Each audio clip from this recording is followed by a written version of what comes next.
ఏముందండి, గ్లాస్ రొట్టి రెడీ అయిపోయింది.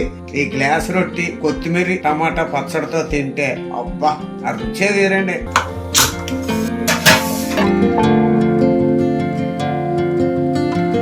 హాయ్ అండి. మరి బయట వాతావరణం మరి చిన్న చిన్న చినుకులు పడుతున్నాయి, చల్లటి గాలి వేస్తుంది.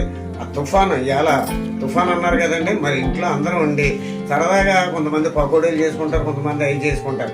కానీ నేను మా ఆవిడతో అన్నాను, దిబ్బ రొట్టి మన పాలకొల్లుకి చాలా ఇది కాబట్టి ఇందులో చాలా ఉంటాయండి. గిన్నె రొట్టి, గ్లాస్ రొట్టి, దిబ్బ రొట్టి ఇలాగ ఉంటాయి కదా.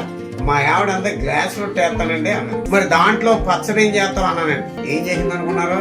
కొత్తిమీర టమాటా చట్నీ అండి.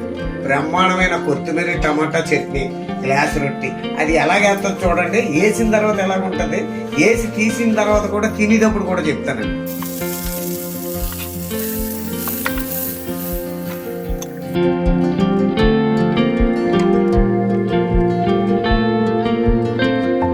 చూశారు కదండి, రొట్టె వేసాం, మధ్యలో నీళ్ళతో గ్లాస్ పెట్టాం. మరి ఇప్పుడు దాని మీద అంటే చక్కగా దగ్గరికి చిన్న సగం మంట మీద పెట్టుకొని, ఫుల్ మంట పెట్టకూడదండి, చిన్న మంట మీద మూత పెట్టుకోవాలండి. ఏమండి, మూత పెట్టుకున్న తర్వాత అయిన తర్వాత మళ్ళీ చూపిస్తాను మీకు ఎలా.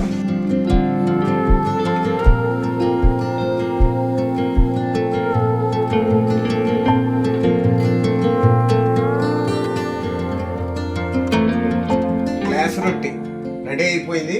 ఇలాగ ముక్కలు ముక్కల కింద మనం ఇందాక కట్ చేసినట్టు కట్ చేసుకొని తిరగెత్తే ఇదిగోండి ఇలా వస్తుందండి రొట్టి. ఏమండి, మరి ఈ రొట్టెలో కంటే ఈ కొత్తిమీర టమాటా చట్నీ వేసుకోనండి తింటే ఉంటుందండి. మరి అబ్బా మామూలుగా ఉండదండి. రొట్టె వేసినప్పుడు అంటే నేను బయట కొనుక్కోవడానికి వెళ్ళేటప్పుడు మూల మొక్క కోసం కొట్టు చచ్చిపోయేవాళ్ళు అండి. మూల మొక్క అంటే కొంచెం ఎక్కువ ఉంటుందండి. అలాగే ఈ మాడు ఉంది చూసారా, ఈ మాడు కోసం అంటే నిజంగా ఈ పైన మాడు తినేసి ఆ కింద ఉన్నదంతా గుజ్జు అంతా మా అమ్మకో మా చెల్లికో మా అక్కలకి ఇచ్చేస్తే తిట్టువారు. పైన మాడు అంతా రుచిగా ఉన్నది నువ్వు తినేసావు, మాకేమో అడుగు తెచ్చేసావా అని.